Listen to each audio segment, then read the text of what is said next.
said Jane, as well as her swelled tonsils would let her. "Why doesn't grandmother want you to love me?" "Darling, it isn't like that," said Mother, bending over Jane, her face like a rose in the light of the rose-shaded lamp. But Jane knew it was like that.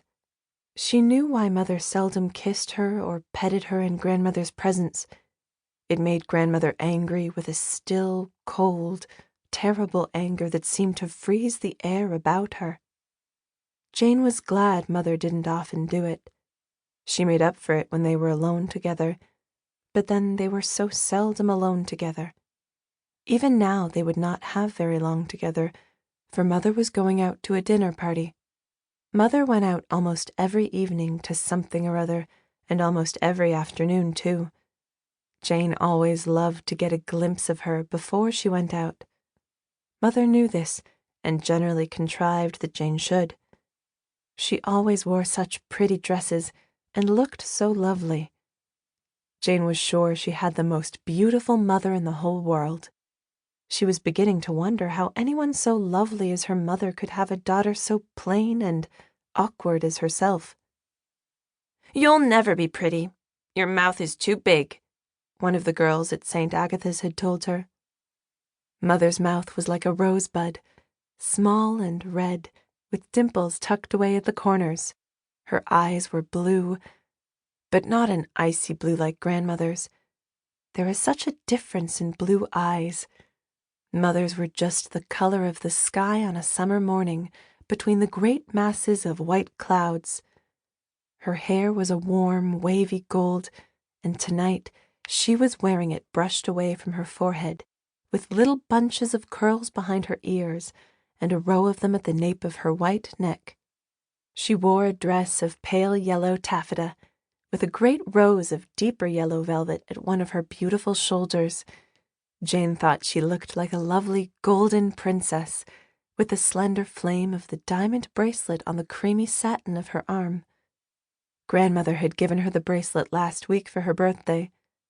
Grandmother was always giving Mother such lovely things, and she picked out all her clothes for her, wonderful dresses and hats and wraps.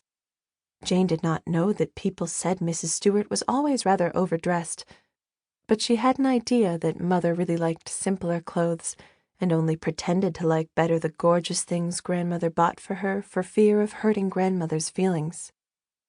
Jane was very proud of Mother's beauty. She thrilled with delight when she heard people whisper, "Isn't she lovely?"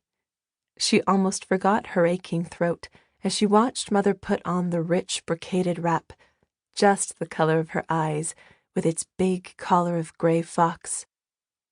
"Oh, but you're sweet, Mummy," she said, putting up her hand and touching Mother's cheek, as Mother bent down and kissed her.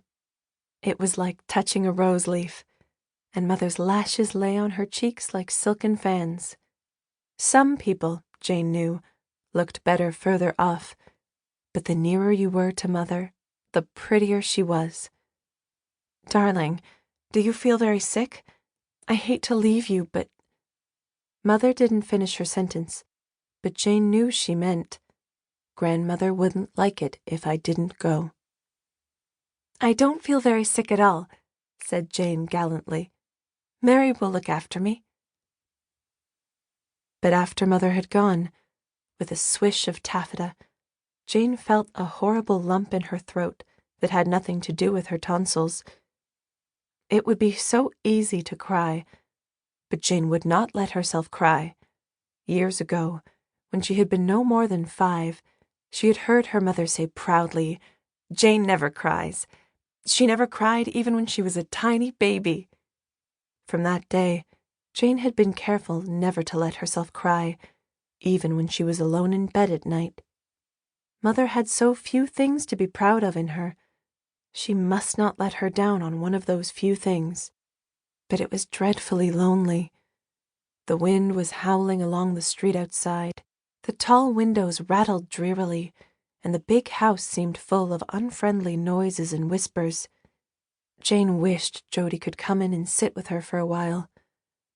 But Jane knew it was useless to wish for that. She could never forget the only time Jody